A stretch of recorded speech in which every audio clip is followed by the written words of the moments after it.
बोला पुंडलिकावरदे हरी विठ्ठल ज्ञानदेव तुकाराम श्री ज्ञानेश्वर माऊली महाराज की जय। गोपाल श्री कृष्ण भगवान की जय।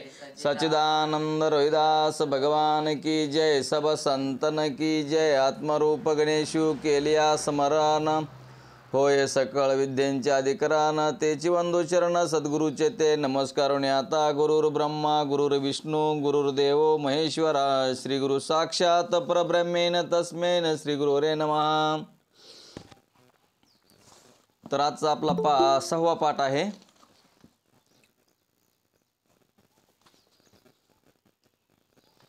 आज आपला सहावा पाठ आहे। तर त्या कालच्या पाठामध्ये शेवटला गुरुने असं सांगितलं होतं की या शिष्या तुला पंचीकरणातले अक्षरे वाचता येतील,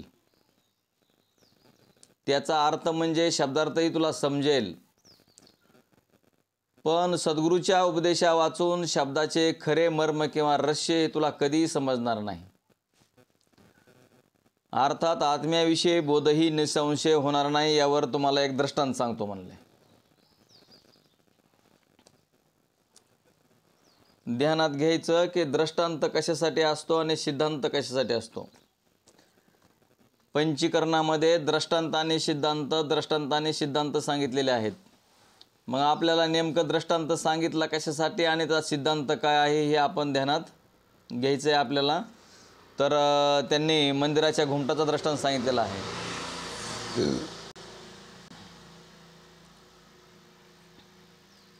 बघा असं व्हायला लागलं, कशामुळे इतक्या लवकर इंटरनेट मुक्ता,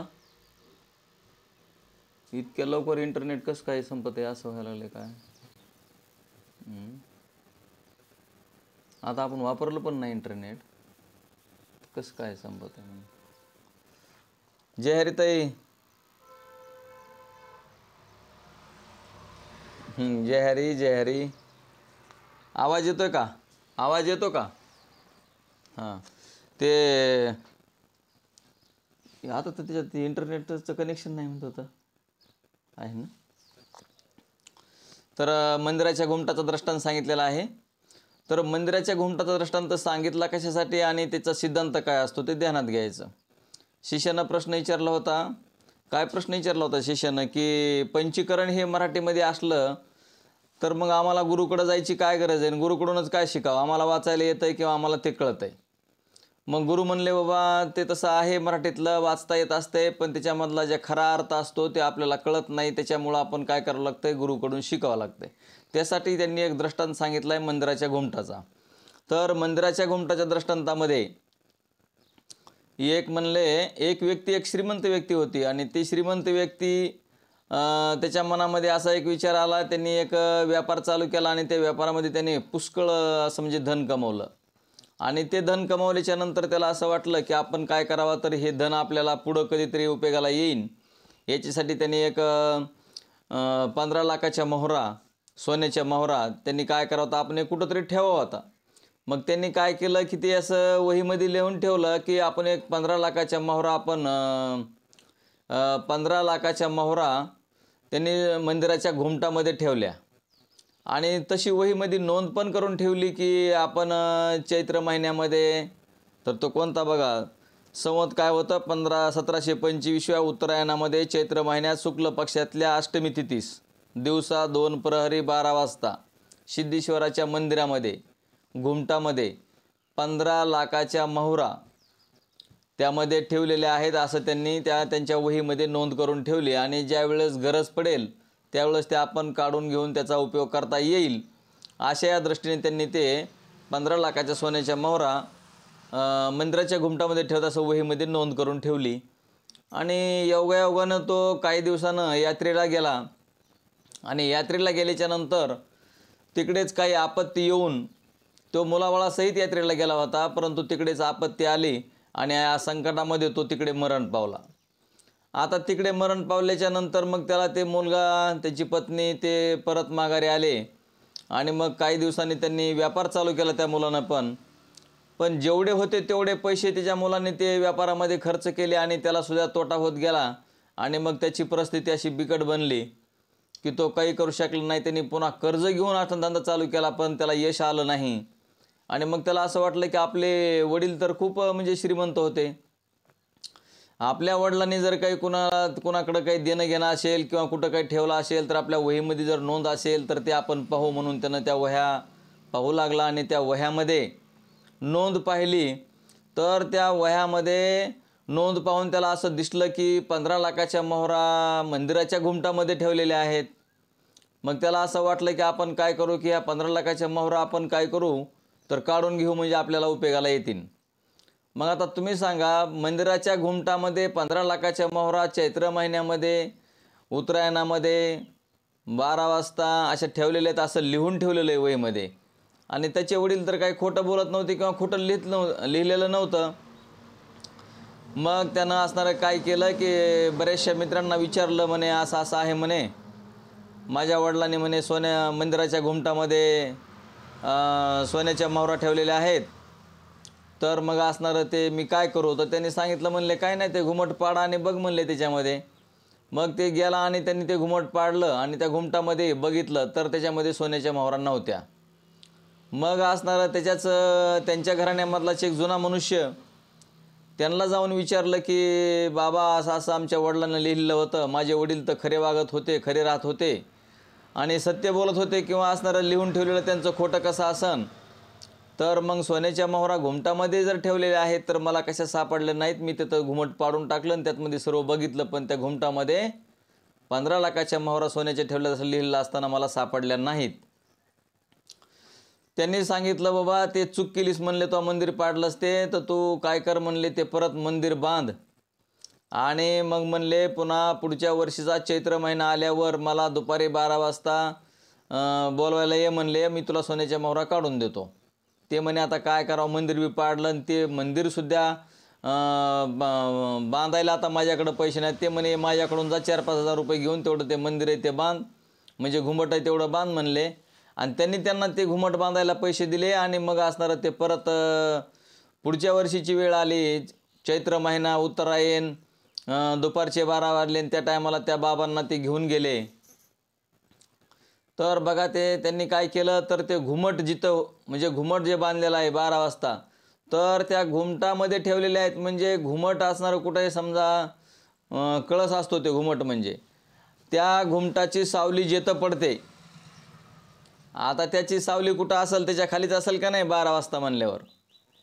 तर जिथं घुमट आहे त्या घुमटाखाली, म्हणजे त्या घुमटाच्या त्या जिथं घुमट ठेवलेलं आहे त्या घुमट आता हे असं वरी आहे, तर त्याच्या खाल्ल्याच एकदम म्हणजे जिथं सावली पडते तिथं, तर तिथं जिथं 12 वाजता आपली सावली आपल्या पायाखाली असते, ध्यानात ठेवा, आपली सावली इकडं तिकडं आजूबाजूला जात नाही. आपण उभं राहायचं आणि 12 वाजल्या सूर्य आपल्या डोक्यावर आहे, तर आपली सावली कुठं असते, आपली सावली आपल्याच पायाखाली असते. आणि मग तसं त्यांनी काय केलं की तिथं त्या घुमटाची सावली जिथं पडलेली असते त्या ठिकाणी खाणलं आणि त्या 15 लाखाच्या मोहरा त्यांना काढून दिल्या. ध्यानात आलं का?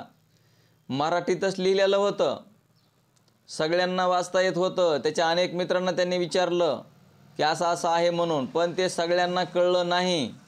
त्यांनी मंदिर पाडायला लावलं, घुमट पाडायला लावलं. पण ज्यावेळेस अनुभवी व्यक्ती, म्हणजे त्यांच्याच कुळातली ती अनुभवी व्यक्ती होती, त्यांना ज्यावेळेस विचारलं त्यावेळेस त्यांना त्याचा शब्दाचा खरा अर्थ मर्म माहिती होता. म्हणजे दृष्टांत काय असतो, सिद्धांत काय असतो किंवा भागत्याग लक्षणं काय असते हे ध्यानात घ्यावं लागतं. तसं मग त्याने असणारं त्या घुमटामधलं धन त्या बाबांनी काढून दिलं. त्याप्रमाणे हे मराठीतच होतं, वाचताही येत होतं, परंतु त्यांच्या ध्यानात येत नसतं. तसंच हे पंचीकरण असेल, विचारसागर असेल, तुमचे उपनिषद असतील, वेदांताचे ग्रंथ असतील, ज्ञानेश्वरी, भागवत, तुकाराम गाथा, ही साधू संतांच्या शिवाय कळत नाही. म्हणून आपण साधू संतांची संगती म्हणजे ज्ञानेश्वरीची संगती केली तर असणार आपण साधू संतांची संगती करीत आहोत. तरी परंतु आपल्याला ते म्हणतात की श्री गुरुकडून श्रवण मनन निधिध्यासन तत्त्वम पदार्थ शोधन करावंच लागतं, कारण श्रीगुरूशिवाय याचा मर्मार्थ किंवा खरा अर्थ आपल्याला कळत नाही. त्यासाठी ते श्रवण करावा लागतं. श्रवण केल्याशिवाय हे कळत नसतं, मराठी असो का कसं असो. आता मराठीतलीच पुस्तकं असते, शाळेत गेल्यानंतर विद्यार्थ्यांना मराठीतलीच पुस्तकं गुरुजी शिकवतात, पण ते घरी जर शिकवायचं म्हणलं तर मुलं शिकत नाहीत, मुलांचं लक्षच लागत नाही. तेच शाळेमध्ये पाठवून गुरुजीकडे पाठवावं लागतं आणि गुरुजीकडून शिकल्यावर ते विद्या आपल्याला अवगत होत असते. त्याप्रमाणे मग असणारं या बाबांनी जसं धन काढून दिलं याचा त्या बाबांना अर्थ कळत होता, त्याप्रमाणे आपण श्रीगुरूला शरण जाऊन श्रीगुरूकडून असणारे हे ग्रंथ शिकले पाहिजेत सद्गुरूकडून, असं त्याचा अर्थ आहे. तर याचा सिद्धांत आहे पुढं. या कथेचा सिद्धांत ध्यानात घ्या, कशासाठी ते बघा. त्याचप्रमाणे एखाद्याला संस्कृत प्रकारातील भाषात लिहून ठेवलेले वेदांत ग्रंथ वाचता येत असतील, आणि येतेच बी वाचायला आपल्याला. आता काय ज्ञानेश्वरी कोणाला वाचायला येत नाही का? पंचीकरण तर मराठीतच लिहून ठेवलं, विचारसागर बी मराठीतच लिहून ठेवला. खूपसे ग्रंथ आहेत ना आपल्या, आता सगळे मराठीमध्ये आहेत, कोणचे हिंदीमध्ये आहेत. मग अशा प्रकारची ही ग्रंथ लिहून ठेवलेले आहेत. तर त्या ग्रंथामध्ये जरी आपल्याला वाचता आलं तरी त्याचं खरं मर्म समजत नसतं. त्याच्यामुळं असणारं त्यांनी सांगितलं की ही वेदांत ग्रंथ वाचता येतील व त्यातल्या नुसत्या शब्दाचे अर्थही वेळेला बरोबर समजत असेल. आणि आपल्याला असं वाटतं की वाचायला आल्यावर आपल्याला अर्थ आपल्याला ती काय नाही म्हणे, आम्ही ग्रंथ वाचतोच म्हणे, आम्हाला कळतं म्हणे सगळं, असं आपण म्हणतो की नाही. पण त्याचा खरा अर्थ काय असतो हे आपल्या ध्यानात येत नाही. म्हणून ते म्हणले, मग काय करतात म्हणले, तर त्यात लिहिलेले पोपटपंचीप्रमाणे क्वचित बोलूनही दाखवित असेल, म्हणजे परमात्मा सर्वत्र पूर्ण आहे, असे वाक्य गेले की नाही आपल्याला. परमात्मा सर्वत्र पूर्ण व्यापक आहे असं आपण ऐकलेलं आहे बार बार. आता व्यापक आहे, पूर्ण आहे, सर्वत्र आहे, हे सगळं वाक्य कळत आहे. मग देव नाही कळायला काय व्हायला लागले, पण ते ध्यानात येत नाही. किंवा आपला देहत्रयाचा द्रष्टा आहे, देहत्रयाचा द्रष्टा आहे म्हणजे आपले 3 देह आहेत की नाही, स्थूल, सूक्ष्म, कारण, महाकारण, या देहांचा आपण द्रष्टा आहोत, साक्षी आहोत, हे आहे की नाही.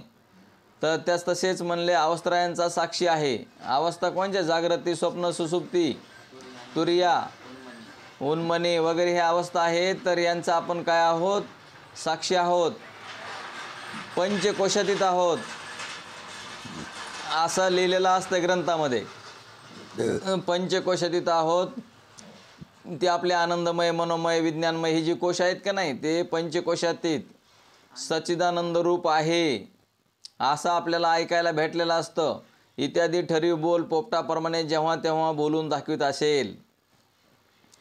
आता तुम्ही सांगा, हे अनुग्रह जर नसेल, नामचिंतन नसेल, आणि नुसतं जर पंचीकरण वाचून काढलं, वाचून ठेवून पाडवी करून ठेवलं, तरीसुद्धा ते आपल्या डोक्यामध्ये बसत नाही. म्हणून पहिलं अनुग्रह, नामचिंतन, आणि मग त्याच्यानंतर अनुग्रह, नामचिंतन, आणि त्याच्यानंतर मग असणारं हे गुरुकडून श्रवण करावं लागतं.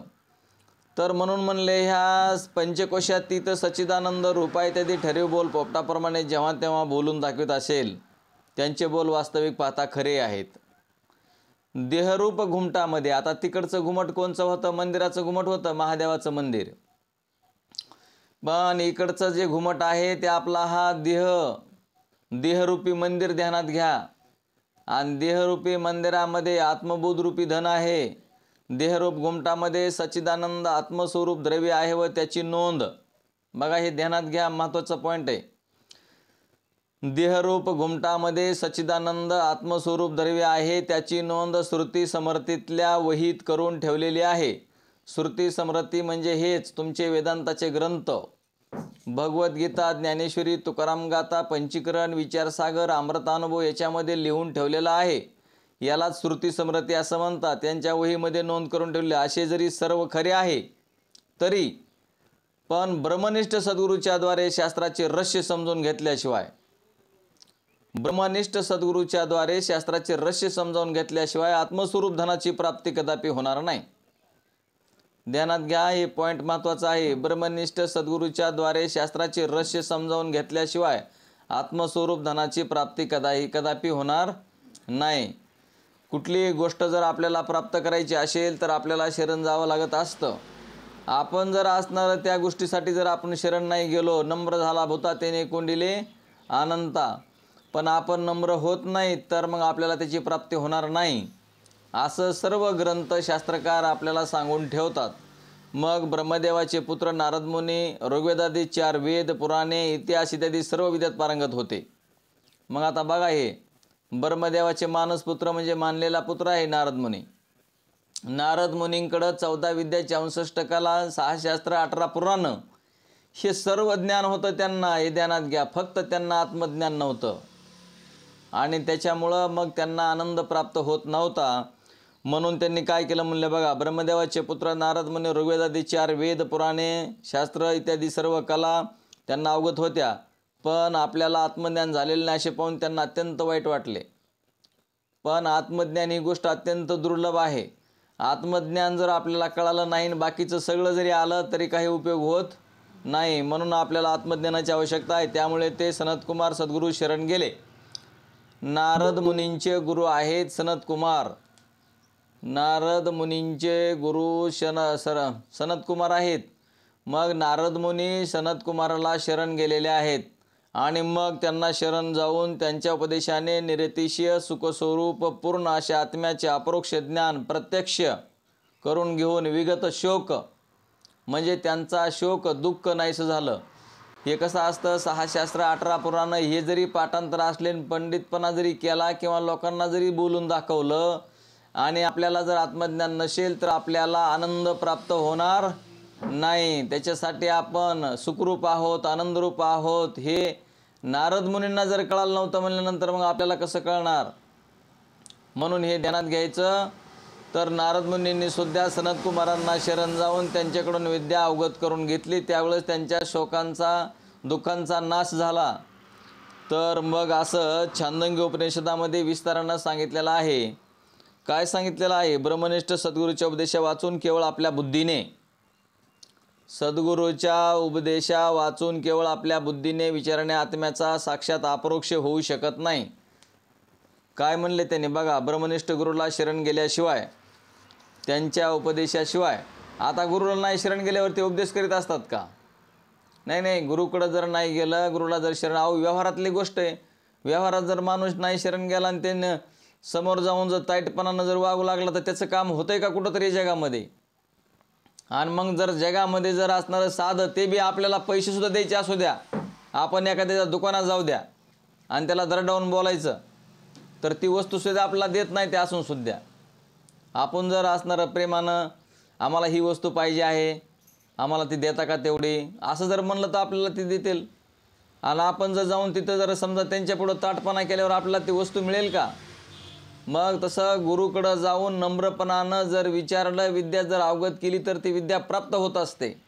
आता गुरुकडं जरी उद्धटपणा केला तरी गुरु ते समजावून घेतात की बाबा हे समोरच्यांचं अज्ञान आहे म्हणून, पण त्यांचं अंतकरण प्रसन्न असेल का? आणि अंतकरण जर गुरुचं प्रसन्न नसेल तर विद्या प्राप्त कदापिही होऊ शकत नाही आणि होणारही नाही. त्याच्यामुळं आपण गुरूंना शरण जाऊन, जर समजा यांच्याकडं 14 विद्या 64 कला सर्व असून नारद मुनींना सुद्धा सनतकुमारांना शरण जावं लागलं आणि त्यांच्याकडून विद्या प्राप्त करून घ्यावं लागली, त्यावेळेस ते त्यांच्या दुःखांचा नाश झाला किंवा आत्मज्ञानाची प्राप्ती झाली.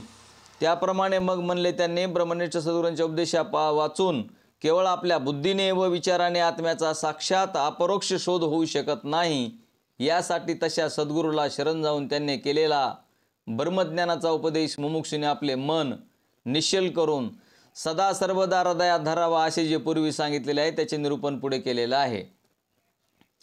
मग आता त्यांनी काय केलं, किंवा याचं सद्गुरूनं सांगितलेला उपदेश मुमुक्षूने ऐकावा, पण कशा पद्धतीने ऐकावा याच्यासाठीचा त्यांनी एक दृष्टांत दिलेला आहे. तर गुरु म्हणतात, मन निश्चल करी धारणा धरे, सर्वन मनन निदिध्यासन करे, तो साक्षात्कार तुम पोते भाई, यमा संदेह रह काही. मुमुक्षु पुरुषाने सदुपदेश करील तोच आपला सद्गुरू असे समजून त्यांचा उपदेश आपले मन निश्चल करून स्थिर करून ध्यानात वागवावा. आता मन स्थिर करण्यासंबंधाने तुम्हाला एक दृष्टांत सांगतो म्हणले. हा दृष्टांत तर खूप मोठा दिसतो.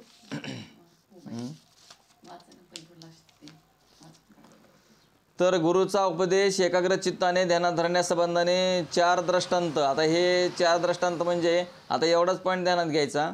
आता आपला हा पाठीमागाला जे दृष्टांत झाला तो हा जे दृष्टांत आहे ती मंदिराच्या घुमटाचा कशासाठी आहे की मराठीमध्ये आहे, आम्हाला मनानंच वाचता येईल, आम्ही मनानंच करू असं जे शिष्य म्हणत होता.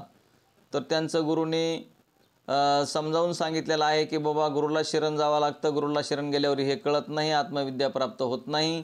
याच्यासाठीचा हा घुमटाचा दृष्टांत आहे. आणि हे किती एकाग्रचित्तानं ऐकावं लागतं. अहो आता हे बघा, आता इथं दशरथ महाराज आहेत, कपिल महाराज दिसायले, तिडके महाराज आहेत, पुन्हा तुमचे दीपक महाराज येतात. दीपक महाराजांचा कॅमेरा खराब आहे समजा, आपण उदाहरण घेऊ. दशरथ महाराज, कपिल महाराज, तिडके महाराज, आता हे सगळे इथं आहेत हजर, पण मला माहिती आहे का हे हजर आहेत का नाही म्हणून. आता हे तिथं आम्हाला ठेवून ते तिकडे गेले कामाला, आपले कामं बी करू लागले. थोडक्यामध्ये उदाहरण घ्या, आता हे सगळे तिकडे कामं करतायत आणि जर ह्यांनी जर तिकडे जाऊन कामं केले तर ह्यांचं लक्ष इकडं असेल का? ज्या अर्थी हे समोर बसले त्या अर्थी त्यांना आम्हाला तोंड दाखवायचं नाही. तर मग आता थोडक्यामध्ये म्हणजे उदाहरण घेतोय बरं का, उदाहरण घेतोय. तर ते जर इथं आहेत की नाही मला कसं कळन? जरी तुम्ही इथं असलात, आता तुम्ही हजर आहेत, आता माझ्या माई इथं हजर आहेत, पण आता मला कसं कळेल की तिकडे त्या काम करतायत का इथं ऐकायला बसल्यात म्हणून? तर कमीत कमी तुम्ही जर हजर असलात तर मला असं वाटतं की तुम्ही ऐकतात आणि मला सांगण्याला सुद्धा उत्सुकता निर्माण होते. आता तुमचे सगळे तुम्ही गायब आहेत आणि मी एकटाच बोलतोय आणि मी एकटाच मलाच पाहतोय, असं होईल का नाही? तर म्हणून मायबापो ध्यानात घ्या, हे एकाग्र चित्तानं किती ऐकावं लागतं त्यासाठी दृष्टांसाठी सांगतोय की तुमचं जर लक्ष आमच्याकडं असेल आणि तुम्ही जर माझ्याकडं पाहत असताल तर मला असं वाटतं की हे तुम्ही ऐकायलात. आता आमचे दशरथ महाराज तिकडं पाणी द्यायलेले आहेत, कपिल महाराज दूध काढायलेले आहेत, आमचे तिडके म्हणजे दादा तिडके हे त्यांना पटकीन ड्युटीला जायचे म्हणून बाकीचं तोंडाला पावडर लावायलेत. त्यांना वाटतं मग हे बघतेल आपण पावडर लावायलेले. मग आता तुम्ही सांगा त्यांना ऐकायला कसं असेल मग तिथं? मग ते किती त्यांचं एकाग्र चित्त असेल, मग ते कसं त्यांना समजन? म्हणून असं म्हणतो मी, ध्यानात घ्या. दृष्टांत त्यासाठी इथं लिहिलेलं आहे त्यांनी. तर मुमुक्षु पुरुषाने सदुपदेश म्हणजे सत्य परब्रह्माचा उपदेश करील तोच आपला सद्गुरू असे समजून त्यांचा उपदेश आपले मन निश्चल स्थिर करून ध्यानात वागवावा. आता मन स्थिर करण्यासंबंधाने तुम्हाला एक दृष्टांत सांगतो म्हणले. गुरुचा उपदेश एकाग्र चित्ताने ध्यानात धरण्यासंबंधाने 4 दृष्टांत आहेत. म्हणजे समज अ आणि क हे दोघे शेजारी ग्रस्त परस्पराचे पटत नसल्यामुळे. आता 2 शेजारी तर बघा त्यांचे नावं ठेवले. आता काय नाव ठेवले? एकाचं नाव अ आणि एकाचं नाव ब क. तर मग आता तुम्ही सांगा अ ब क ड हे असे 4 धारा. त्याच्यापैकी अ आणि क हे दोघे शेजारी एकोणमाकाच्या शेजारला राहतात आणि परस्पराचं तर जमत नाही. आणि आपण जर कोणाचे नाव घेऊन बोललो तर कोणाला राग येईन की नाही? मग राग यायची गरज नाही, पण आपल्या सगळ्यांना शेजारी पाजारी असतात आणि आपलं शेजारी पाजारी संग जमत नाही हेही आपल्याला माहिती असतं. तसं त्यांनी सांगायला तर बघा, म्हणजे किती ध्यान लावून ऐकतं माणूस. आपली निंदा अथवा स्तुती जर कोणी करीत असलं तर माणूस असं कान देऊन ऐकतं म्हणतात. आणि मग त्या टायमाला आम्ही ऐकलं नाही काय? आम्ही दरवाजात उभा राहून ऐकत होतो, तुम्ही पलीकडच्या खोलीमध्ये बोलत होतात, तुम्ही आमच्याविषयी असं म्हणलात, तसं म्हणलात, आम्ही आमच्या कानाने ऐकलं असं आपण म्हणतो की नाही? आणि तसाच दृष्टांत आहे. म्हणजे किती लक्ष देऊन आपण ऐकतो. तर समज आणि काही दोघे शेजारी ग्रस्त परस्परांचे पटत नसल्यामुळे परस्परांचा द्वेष करीत आहेत. त्यापैकी अ आणि एके दिवशी एक दिवस ब नावाच्या तिसऱ्या एका मनुष्याजवळ क शेजाऱ्याविरुद्ध आपल्या घरी काही बोलत बसला आहे. ते पाहून आपला शेजारी आपल्याच विरुद्ध काहीतरी बला सांगतो आहे असे समजून क आपल्या स्वतःच्या घरातल्या समोरासमोरील दारात खिडकीत अला न समजेल किंवा न दिसेल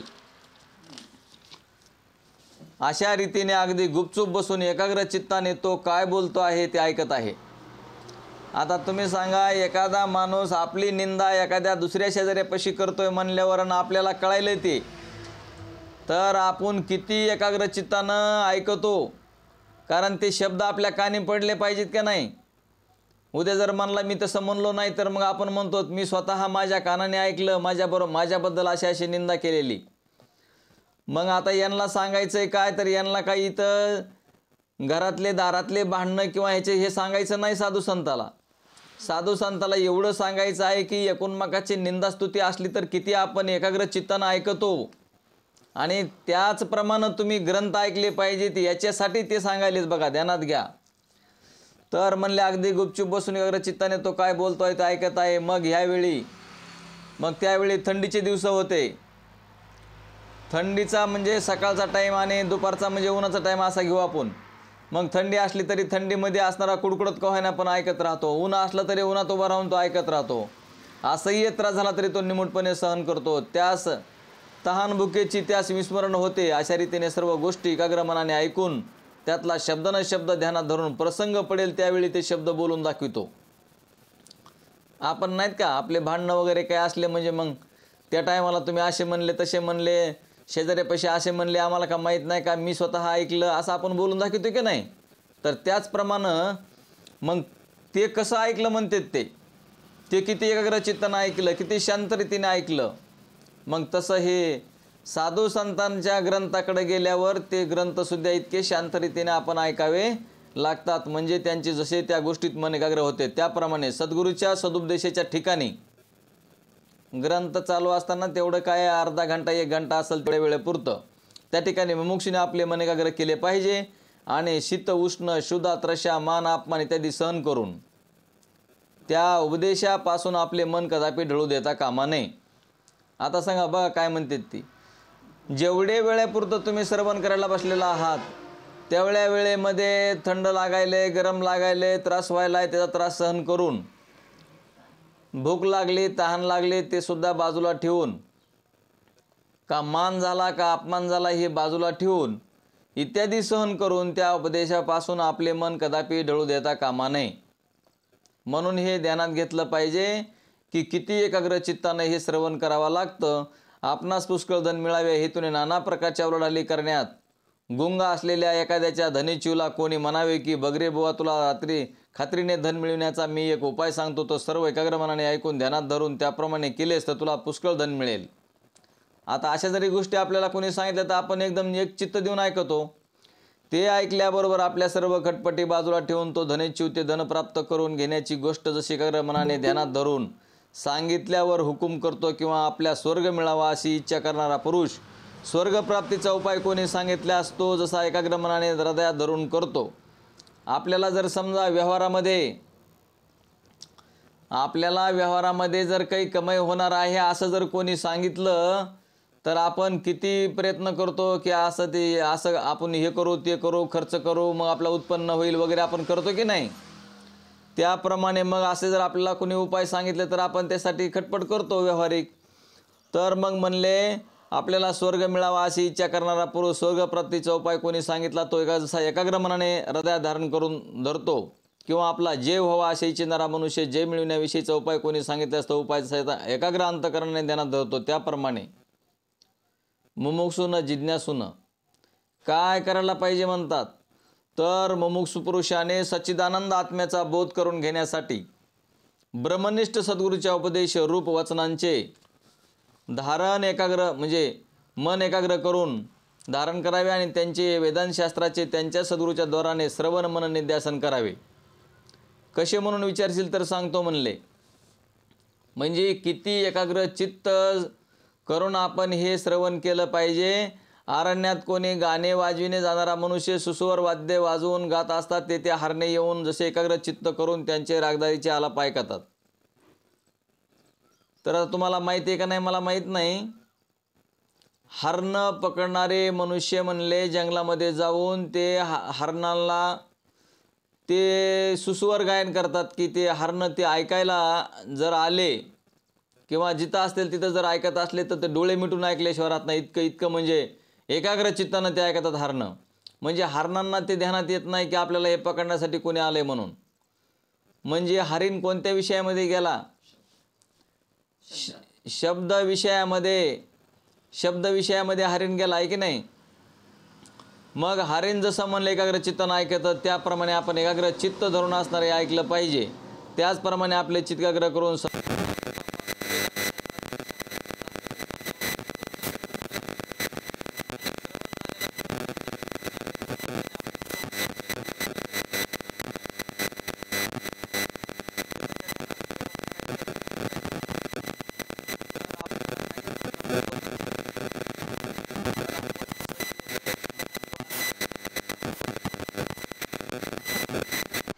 आवाज येत नाही का?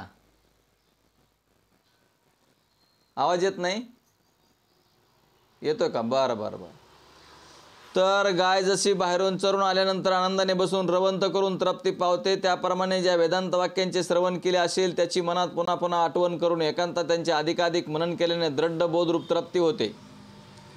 म्हणजे कशी होते म्हणतात तर ते बदाम, पिस्ते, साखर, अन्न इत्यादी पदार्थ चांगले चावून चावून खाल्ले तर त्यांचा खरा स्वाद जिभेला येतो. ते नीट पचतात. तसे ते नीट पचले म्हणजे शरीर पुष्ट होते. त्याचप्रमाणे वेदांताचे वारंवार मनन केल्याने, दृष्टांत कशासाठी असतात की वेदांताचे वारंवार मनन केल्याने अभेद तात्पर्याचे जे ज्ञान तद्रूप स्वाद येतो आणि आत्मज्ञान पुष्ट होते. अशा रीतीने मनन केल्यानंतर सजातीय प्रत्ययाचा प्रभाव रूप आणि विजातीय प्रत्ययाचा तिरस्कार रूप निधिध्यास करावा. तो केल्याने आत्म्याचा बरोबर अनुभव येऊ शकतो. आता ते कसं असतं की बाबा कशा पद्धतीने आपण श्रवण मनन निध्यासन करायला पाहिजे ते शास्त्र आपल्याला सांगत आहेत. तर ते शास्त्र आपण इतकं एकाग्र चित्तानं ऐकलं पाहिजे असं सांगतात. हे एवढे मोठे दृष्टांत दिलेले आहेत तुम्हाला. गाय रवंत करते, आपण खाल्लं तर कसं खाल्लं पाहिजे, किती त्याचं चावून चावून खाल्लं पाहिजे. न चावून खाल्लं तर आपल्या शरीराला ते म्हणजे रक्त बनत नाही किंवा आपलं शरीर सुदृढ बनवू शकत नाही. मग तसं असणारं श्रवण करताना जर आपण ऐकलं, नुसतं ऐकायला बसलो आणि त्याचं पुन्हा जर नाही मनन केलं, निधिध्यासन नाही केलं तर हे कळत नाही. त्यासाठी म्हणजे यांचा एकमेव हेतू असा आहे की तुम्ही असणारं एकाग्र चित्त करून ऐकून असणारं हे ध्यानामध्ये ठेवलं पाहिजे. सजातीय प्रत्ययाचा प्रवाह म्हणजे आपण सच्चित आनंद कुटस्थ. बघा सजातीय प्रवाह काय आहे, कशाचा विचार करावा म्हणून सांगतात ते की आपण सतत सतत कशाचं वाचन केलं पाहिजे, म्हणजे कोणते ग्रंथ बघितले पाहिजे, कशाचं मनन निधिध्यासन केलं पाहिजे. सजातीय प्रत्ययाचा प्रभाव म्हणजे आपण सच्चित आनंद कुटस्थ अक्रिय अजर अमर पूर्ण नित्य शुद्ध बुद्ध मुक्त आत्मा अशा प्रकारच्या ज्ञानाच्या वृत्तीचा प्रभाव होय. विजातीय प्रत्ययाचा तिरस्कार, विजातीय प्रत्ययाचा तिरस्कार म्हणजे ब्राह्मण, क्षत्रिय, वैश्य आणि शूद्र तोच आपण. त्याचप्रमाणे ब्रह्मचारी, ग्रस्त, वानप्रस्थ किंवा संन्यासी तोच आपण. त्याचप्रमाणे पुरुष, स्त्री, बालक, तरुण, सुखी, दुःखी, करता, भोगता तोच आपण इत्यादी जे मान्य त्यालाच एका शब्दाने देहाध्यास म्हणतात. बघा देहाध्यास म्हणजे काय आहे ते, म्हणजे आपण आपल्या जातीचं किंवा आपण एखाद्या आपले वर्ण आहेत हे समजा क्षत्रिय, ब्राह्मण, क्षत्रिय, वैश्य, शूद्र तिच्यापैकी आपण एक कुणीतरी आहोत. किंवा आपण आता हे आपण ग्रस्त आश्रमी आहेत. आपण ग्रस्त आश्रमी म्हणजे बायका पोरावाल्यांना ग्रस्त आश्रमी असं म्हणतात. ब्रह्मचारी म्हणजे त्याचं लग्न झालेलं नसतं. मग असणारं वानप्रस्थ म्हणजे ते संसार पूर्ण करून वनामध्ये जातात किंवा हां म्हणजे वानप्रस्थ. आणि संन्यासी म्हणजे संन्याशाला काहीच नसतं, घर नाही, दार नाही, सगळं त्यांनी त्याग करून संन्यास घेतलेला असतो. मग याच्यापैकी आपण कोणीतरी आहोत. तसेच आपण पुरुष आहेत किंवा आता आपण आपल्याला पुरुष म्हणतो, स्त्री म्हणते मी स्त्री आहे, बालक आहे, तरुण आहे, सुखी आहे, दुःखी आहे, करता आहे, भोगता आहे असं आपण म्हणतो. मग हे इत्यादी जे मान्य आहे का तर त्यालाच एका शब्दाने देहाध्यास म्हणतात आणि ह्यालाच देहाचा अध्यास म्हणतात. आणि आपल्याला तर हे सगळंच होतंय नाही का. आपल्याला जात आठवते, वर्ण आठवतंय, आपण ग्रस्त आश्रमीत का वानप्रस्थित का कोण आहेत ते कळत आहे आपल्याला. आपण सुखी दुःखीत असं वाटतं, बालक आहेत, तरुण आहे, स्त्री पुरुष आहेत असं वाटतं. आणि मग ह्याला म्हणतात देहाध्यास. आता देहाध्यास आपला जर नाही गेला तर आपल्याला कसं कळेल हे, त्याचा तिरस्कार करणे. या सर्व गोष्टींचा तिरस्कार करून सच्चिदानंद आत्मा ब्रह्मरूप आहे असं ज्ञान आपल्याला झालं पाहिजे. आणि त्यासाठी एवढी खटपट आहे. आणि ही खटपट आहे म्हणजे खोट्यासाठी नाही, सत्यासाठी आहे. आणि हे सत्यच आहे.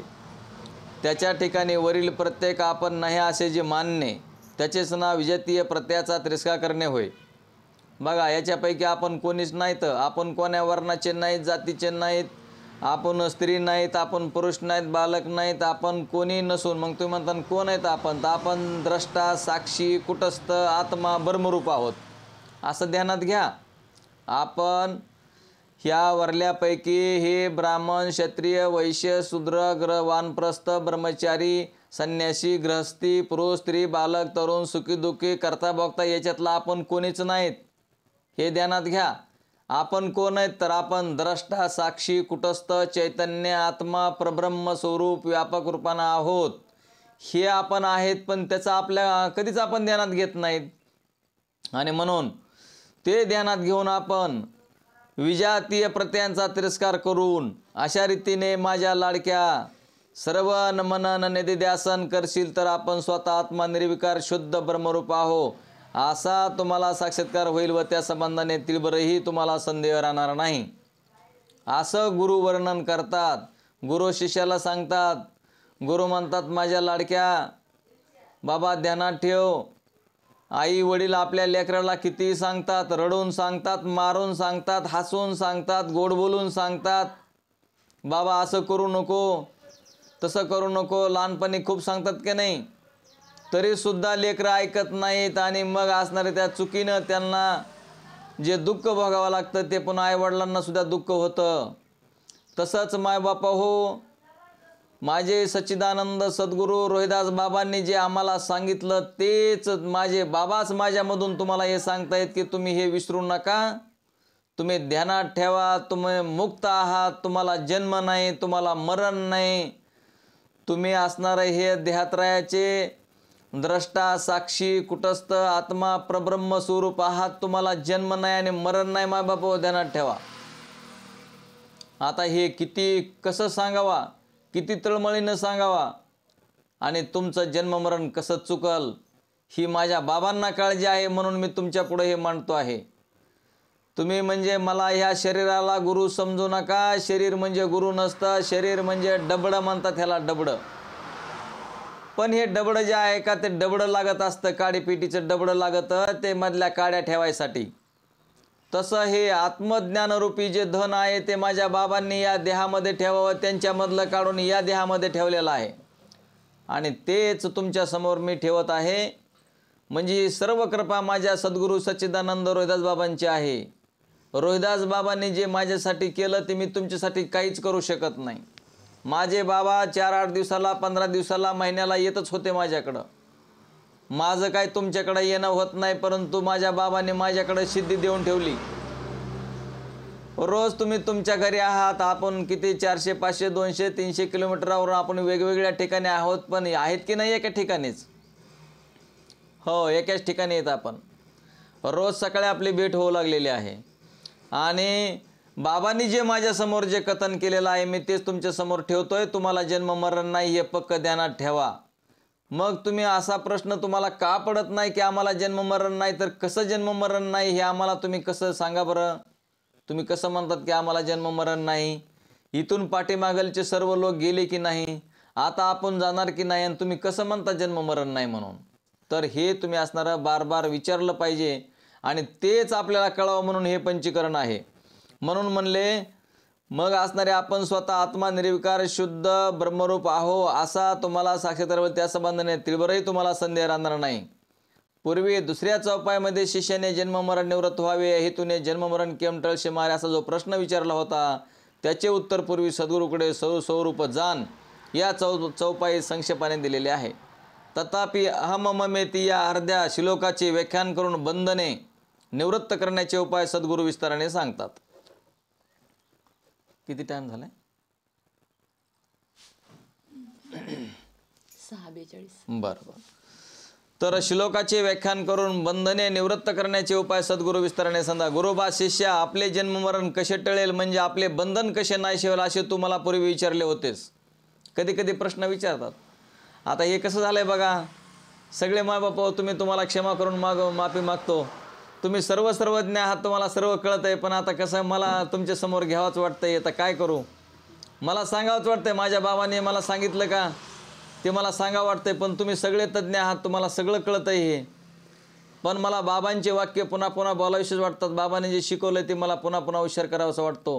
कारण तुम्हाला जर येत नसतं तर तुम्ही मला प्रश्न केले असते, क्वेश्चन विचारले असते. हां, तुम्ही मला प्रश्न विचारले असते, पण तुम्ही खरोखरच तुम्ही आता तुम्ही सांगा, तुम्ही आत्मस्वरूप आहात हे मी शपथ घेऊन सांगतो की तुम्ही आत्मस्वरूप आहात. हे काही मी खोटं बोलत नाही. आता तुम्ही आत्मस्वरूप आहात, मग तुम्ही आता न्याय आहेत की नाही. पण असणारं तुम्हाला काही प्रश्नच पडत नसल्यामुळं तुम्ही मला विचारत नाहीत म्हणून असणारं, तरी पण मीच प्रश्न करतो आणि मीच तुम्हाला विचारतो आहे किंवा सांगतो आहे. तर हे शिष्य आपले जन्ममरण कसे टळेल म्हणजे आपले बंधन कसे नाहीसे होईल असे तू मला पूर्वी विचारले होतेस. परंतु बंधन कशाला म्हणतात, त्याचे स्वरूप कोणते हे जर तुला अगोदर समजले असेल तरच तो नाहीसे करण्याचा उपाय तुला करता येईल. पण मुळी बंधन म्हणजे काय हे जर तू ओळखले नसेल, म्हणजे बंधन म्हणतात ते काय आणि ते कशाने उत्पन्न होते हे जर तुला कळलेले नाही तर ते नाहीसे करण्याचा उपाय तुला कसा करता येईल. एखादी गोष्ट आपण एखादा दावही समजा घेतलं आणि एखादं बांधलेलं आहे तर मग तिथं सोडवायला जावं लागेल आपल्याला. कोणची वस्तू एखादी आपण बांधून ठेवलेली आहे तर आपण सोडतो. तसं नेमकं बंधन कशाला म्हणते ते जर नाहीसे सेवा तुला कळाले तर मग ते कसं म्हणजे कसा प्रश्न पडेल आपल्याला. मग आपल्याला कशाचा बंध झालेला आहे आणि आपण कसे मुक्त आहोत. मग कसे आपण बद्ध आहोत आणि कसे मुक्त आहोत हे आपल्याला अगोदर बंधनच कळालं पाहिजे आणि मग आपण मुक्त कसे आहोत ते कळत असतं. मग रोगाचे आता बघा आमच्या दवाखान्यामध्ये रोगाचे कारण आणि रूप हे ओळखल्या वाचून रोगांचा नाश करण्याचे औषध त्याला देता येत नाही. रोग काय कारणानं झाला आणि रोग काय म्हणजे त्याचं रूप काय आहे रोगाचं, लक्षणं काय आहे त्या रोगाची, काय गचकरण झालंय का ताप आली का, काय टायफॉइड झालाय का, कावीळ झालाय का, नेमकं काय झालेलं आहे याचं कारण आणि रूप ओळखल्याशिवाय औषध देता येत नाही. तसं म्हणतात ते तसेच हे आहे. यासाठी अगोदर बंधनाचे रूप आणि कारण ही ओळखली पाहिजेत. मग आपल्याला कशाचं बंधन झालेलं आहे किंवा बंध म्हणजे काय आणि त्या बंधाचं कारण काय हे जर आपल्याला जोपर्यंत नाही कळाल तर मग ती तू ओळखली आहेस की नाही. शिष्य म्हणतो बंधनासंबंधाने मला काही ठाऊक नाही. आता तुम्ही सांगा कशाला कोण विचारतंय मला बंध कशाचा आहे, मोक्ष कसा, मी देव कसा असन, असं कोणी प्रश्न करीत नाही. आता काय सांगावं काय. आता मला असं वाटतं की मला कोणीतरी विचारावं की बाबा बंधन कशाला म्हणतात, आपण मुक्त म्हणतात ते कसं आहे. बरं तुम्ही म्हणतात आम्हाला की मी देव आहे म्हणून, आम्ही आत्मा आहेत म्हणून, तर कसं काय आम्ही आत्मा असतो, तुम्ही कसं काय आम्हाला असं म्हणतात. मग आता तसं बी कोणी प्रश्न करीत नाही. याच्यावरून तुम्ही सर्वज्ञ आहात, तुम्हाला सर्वच कळतंय, पण तरीसुद्धा माझ्याच आनंदासाठी मी हे तुमच्या पुढं मांडत आहे. तर शिष्यानं तसा प्रश्न केलेला आहे की बंधनासंबंधाने मला काही ठाऊक नाही, म्हणजे बंधन ते काय, ते कशाने होते आणि त्याचा नाश कसा होतो यातले काहीच मी जाणत नाही. यासाठी यासंबंधी सर्व काही सांगण्याची कृपा करावी. आणि मग असणारं गुरु म्हणतात की अहम ममेते बंधो आणि नाहम ममोती मुक्तता. तर अशा प्रकारचं सांगितलं. ही आपण उद्याच्या पाठामध्ये घेऊ. बोला पुंडलिका वरदे हरी विठ्ठल श्री ज्ञानदेव तुकाराम श्री ज्ञानेश्वर माऊली महाराज की जय. श्री कृष्ण भगवान की जय. सच्चिदानंद रोहिदास भगवान की जय. सब संतन की जय. येणे वागेज्ञ तो सावे तो सोने मज द्यावे पसाय दान ही जे कळांचे व्यंकटेशांडो तया सत्कर्मी रती वाढो भूता परस्परे पडो मैत्र जीवांचे दुरितांचे तिमिर जावो विश्व स्वधर्म सूर्य पावो जो जे वांचिल तो ते लावो प्राणी जात वर्षत सकळ मंगळे ईश्वर निष्ठांची मांद्याळी अनाव्रत भूमंडळी भेटो त्या भूता चला कल्पतरूचे आरव चिंतामणीचे गाव बोलते जे अर्णव पियुषांचे चंद्रमे जे अलंचन मार्तंड जे तापईन ते सर्वाये सदा सज्जन सोयरे होतो किंबहुना सर्व सुखी पूर्ण होऊनी ती लोकी भजे जो आदे प्रोखे अखंडित आने ग्रंथोपजीवी विशेषी लोकी द्रष्टा द्रष्ट विजय हुवावे जी एत मने श्री विश्वेश्वरावो हा वैल दान पसावो येणे वरे ज्ञान देवो सुखिया झाला येणे वरे ज्ञान देवो सुखिया झाला येणे वरे ज्ञान देवो सुखिया झाला. ओम शांती शांती शांती. कुठे दिसतो का तुम्ही त्यांना सगळ्यांना. जय हरी जय हरी सगळ्यांना. आमच्या महाराजांचा जय हरी हो सगळ्यांना म्हणून. जय हरी जय हरी. काही नाही झालेलं बघत जा पण आता लय बऱ्या झालं ना. लक्षात राहायला पाहिजे थोडं थोडं तरी. आवाज येत नाही त्यांचा माझ्याकडे. त्यांनी ते